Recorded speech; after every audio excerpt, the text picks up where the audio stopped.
Thank you very much, Brian. It is true I was in Parliament today for the induction process, and it was a very friendly affair. It was a very friendly process, and I allowed the staff of Parliament, the clerk and his people, and all the orderlies in all the departments, including HR, security, everyone. It was a very friendly process. And being a first-time member of Parliament, then it was also exciting and exhilarating that, I got to sit in the chamber and practice how we shall be debating, and it was generally a very good day. The only thing I would say is that we look forward to the entire process to get over so that we get down to business.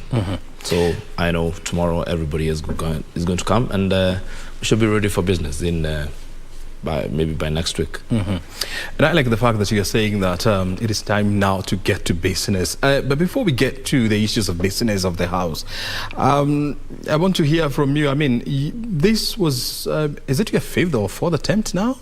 No, actually, there is a notion that I've tried this before. I've not.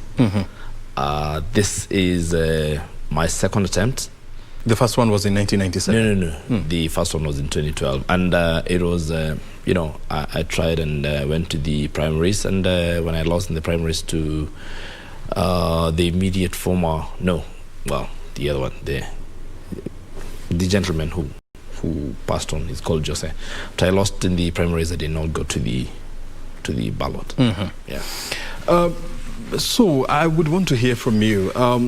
What has moved you to go to the 13th Parliament? Or what has inspired you? Actually, I've been pushed more than inspired to join the 13th Parliament. And I've been pushed by the economy, and like I kept telling people during the campaigns, is that when you send someone to somewhere and they keep giving you the undesired results, then you may want to do it yourself. If you keep supervising people and you're giving them duties and they do not do them or execute them to the level of finesse that you desire, then at times you may feel like you want to do it yourself. So what pushes me to Parliament is the state of the economy. I'm an economist trained here at the University of Nairobi and practiced for the last 15 years or thereabouts. And I feel that there's a lot of things that are not actually happening the way they should, because the first thing that we talk about, we actually do not talk about the most pressing issues when we're addressing our politics. It's been rhetoric of this tribe, that tribe, this unga, that thing. But the actual thing, the actual issues that push the economy to where we are issues that have not been addressed in Parliament. I want to say, and I plowed and I allowed the people who sat in the committee of experts doing the Constitution 2010. But one thing begs my mind when I looked at that now after the fact, and I see there wasn't an economist in that panel who would tell the other people, wait, all that is good, but then we need to look at the economy. We need to look at the burden that you're putting on the economy. So I'm here to probably do some firefighting, because we realize that the economy has been unable to move the way it should be. We should be growing at double digits. But you see, from 2010, then there's been we've been lagging behind in terms of the growth of economy. And at times you realize probably is because of the structure of our constitution and the structure of our tax regime and all those things. So there are a lot of issues that bring me to Parliament, and all of them geared at making sure that we have a better economy. Because once we have a better economy, every other thing is going to fall into place. All these other issues that we've been talking about, which are social economic, are going to come into place, because they will find a place to plug into that economy. And I like the fact that, you're saying that you're coming on a platform of rejuvenating our economic growth, rejuvenating our economic model. But when you look at, you're talking about the last 10 years, when you look at the average economic growth of our country, has been above the East African region growth, has been well above the African economic growth, has been well above the global economic growth, because we've been growing at a rate of around an average of 5%. What would you want to change this number to? There are two things here. There's a rate at which the economy grows, but there's a rate at which the, I mean, you see, the economy is, how do I put it? You may say that the economy is growing at 5%, but what's unemployment growing at? At what rate is unemployment growing at? At what rate is our population growing? At what rate is our balance of payment growing? So you may look at some numbers and they will be exciting, but then at times you like sitting and speaking a lot of English, but to the common man, you tell them that the economy has been growing at 5%, they will tell you no, because what economy grows at 5% and unga is at 230 shillings. So you see, when you tell you see, to the understanding of a common mwananchi, and I want to put myself as a common mwananchi and ask myself, if this economy is growing, then why is the cost of living going high? You see, and you see at times when we have an economy growing, for example, when you go to the first world, the cost of living is not necessarily low. I mean, you find bread is expensive, but then that's commensurate with the earnings. So we have a living standard that is way up there, but an earning of the average mwananchi that is very low.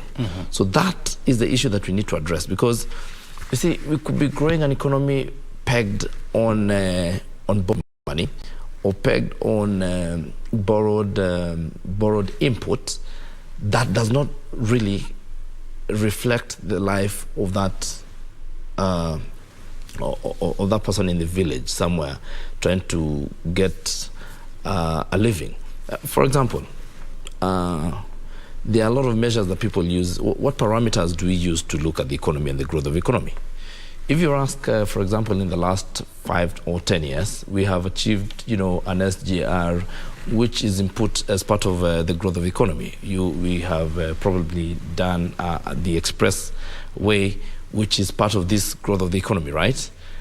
But all these things, to some extent, we have not been able to convert that growth to ease the life of that person out there in the village. And those are the things that we're saying that we must really bring the economy to stop this.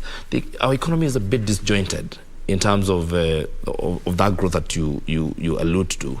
And that is what we are seeking to balance. Well, the fact of the matter is, those are not my numbers that I have generated. Yeah. There is an institution in this country called the Kenyan National Bureau of Statistics, which is the official statistical agency in this country.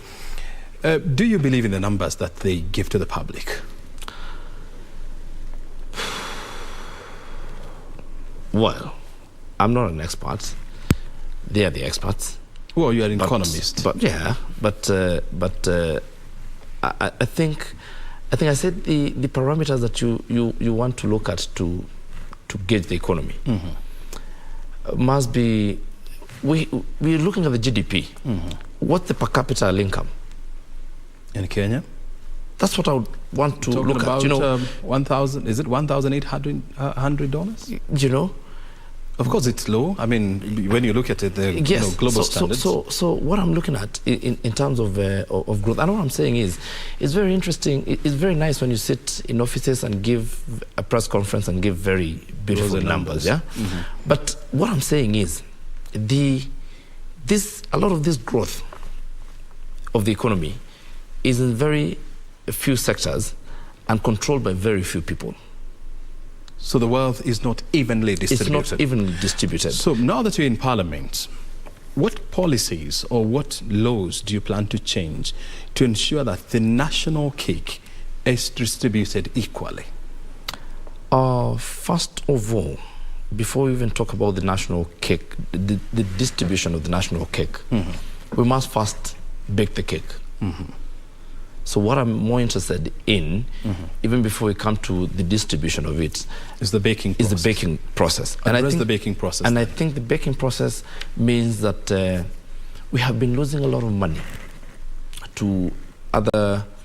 Of course, we live in a 21st century where we have to, we have interdependence of countries, but we are the watchdog of the public, and we must make sure that as a country we do not, even when you have, when you sit in organizations that have tariffs and blocks and trade blocks and all those things, and you go and agree, we do not want you to do ABCD. You must also think about yourself and be selfish as a country and say we must protect our interest.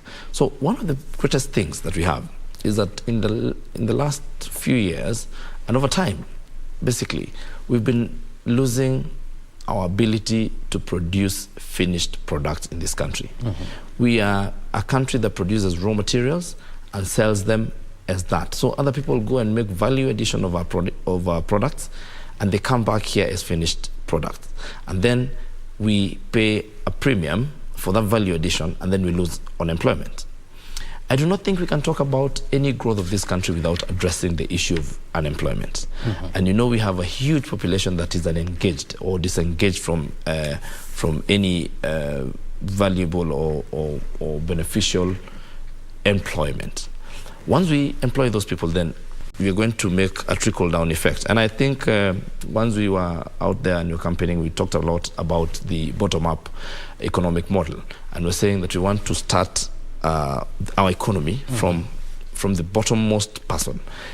And I think one of the ways of doing that is we must have a tax regime that is cognizant of that person who walks from Kangemi and walks to town or to industrial area to go and get a livelihood. And we must start thinking, how do we make it better so that in the morning they don't have to walk? So that we tax them in the evening. We want to tax them because they're also taxpayers, but how do we tax them in the evening as opposed to tax them in the morning? So the number one, you would want to see a change in the country's tax administration as well as management. Completely. And absolutely. Number two is, which also comes to tax, but addressing, the first thing is looking at how we tax our people. The number two is looking at how the tax regime, again, is the one that has been kicking people out of this country in terms of investment. Once we have favorable tax policy to investors, then you will find more people coming to invest in this country as opposed to finding Kenyans. Right now we have a lot of Kenyans who are producing and doing manufacturing in our neighboring countries, here in Uganda, in Tanzania, others in China, the ones who have a bigger muscle. I've been able to go and produce in China and come and sell the last and finished products here. We want to stop that. We want to encourage anybody who is able to produce any goods and who is able to put up a plant, even the cottage industry, small plants, to encourage them to bring them here so that they absorb our unemployed youth. And so we engage them, and that is how we trickle down the money from a top few to everybody at the bottom. But you definitely know, the kind of business model that you are referring to already exists through the special economic zones and the export processing zones where, investors can come and set up their base and, they enjoy tax rebates, they enjoy tax holidays, and in the process they employ people. So how do you plan to change that? Those things are more on paper than in reality. I am a director at KTDA. I'm a director of Theta Tea Factory and Darugo Tea Factories. Those things are on paper. I have tried for the last 9 months to apply for a tea factory to be enjoined in the SPVs, in the special economic zones, so that we get rebates in terms of, our greatest cost is electricity.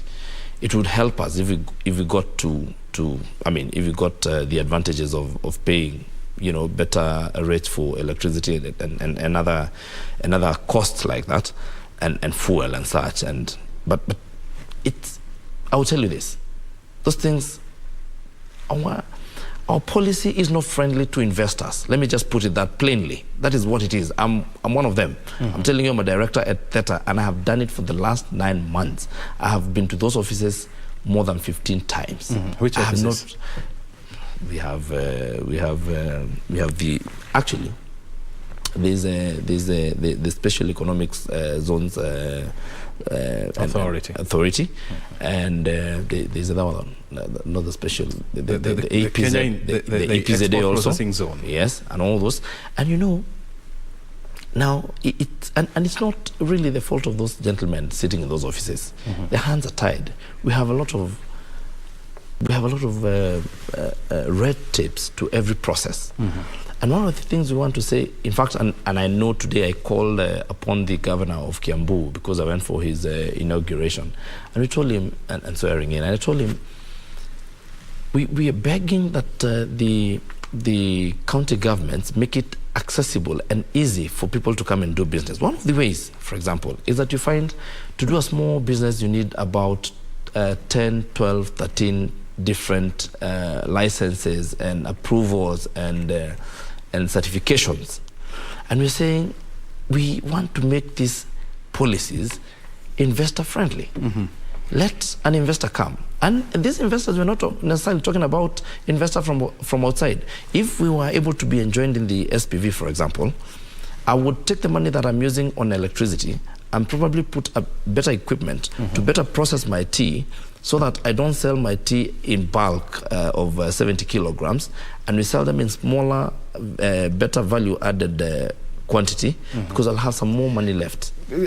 Help me understand these, Bwana MP. I mean, you know, when you look at the last 10 years, I mean, there has been major reforms that have gone into you know, the investment space in this country. You know, there has been changes in the tax code. There has been reforms within the business environment in this country. So now that you're in Parliament, what piece of legislation do you plan to, plan to bring on board to change, to improve this further? First of all, we have, in the last maybe 5 years, reduced or completely removed excess duty payment on a limited excess duty payment on some goods like diapers, on issues like on goods like sanitary towels and such. What that does effectively is that it opens up our market to external aggression. Because what you're saying, therefore, is that someone who was here being able to produce diapers, for example, you open them up for competition against people who've been producing these things for the last 50, 30 years in the developed world. What that means, essentially, and I know someone would ask, isn't that advantageous to the country so that we get cheaper produce or cheaper products? But what that does over time is that we become dependent on other nations, such that our economy keeps hurting. So one of the pieces of legislation that I would be interested in is putting back excess duty on importation of goods that could actually be done locally. That's how you control, so that when you're an investor, then you find it easier to come and produce here, as opposed to going and producing in China and then importing into Kenya. Help me also understand things. I mean, because any time from now, once the induction process is done, you know, the swearing is expected to start, and then you can go full swing into business. How do you expect the 13th Parliament to change the livelihood of Kenyans? There are many ways. One among them is there's an issue, for example, and there's a plethora of issues that we need to address. But, for example, I would look at farming and ask myself, how can we help the farmer get better produce from their goods? And one of the things is, I think about a farmer, for example, in Nyandarua, producing potatoes.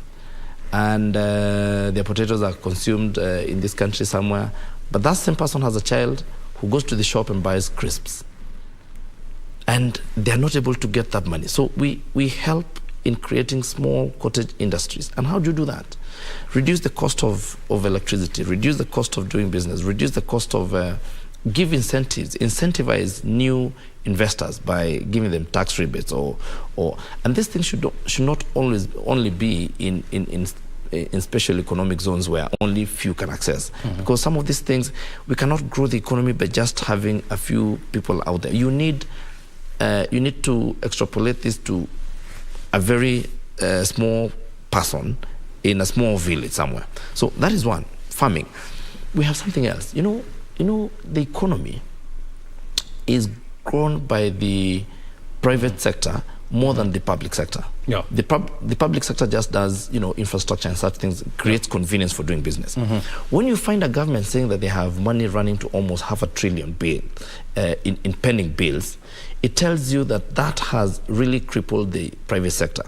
So a lot of business people out there, and these business people range from a very small mama mboga who supplied some 2 sacks of potatoes to an institution like NYS or such, to a huge enterprise like Safaricom that is so those are some of the issues that you plan to address there. Very good. I'm being told that our time is up. I know the time is never enough. All right. Because there are other programs that have to be aired. Okay. Otherwise, thank you very much indeed. This is not the last time that we are calling you. We'll continue engaging. Enjoy your evening. Right. Thank you very much for joining us here. You're most welcome. All the best. All right. Well, you have been watching Parliamentary Live from Broadcasting House. My name is O'Brien Kimani. Have yourself a good night.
Jumapili hii kwenye runinga ya KBC, ungana naye Askofu Michael Wanderi wa kanisa la Christian Foundation Fellowship Kiambu kuanzia saa 1 hadi saa 2 asubuhi. Ningetaka nikwambie, our Jehovah God, because the Bible says he is the same yesterday, today and forevermore. He is able to take you to a place of abundance. He is able to take you to Rehoboth in the name of Jesus.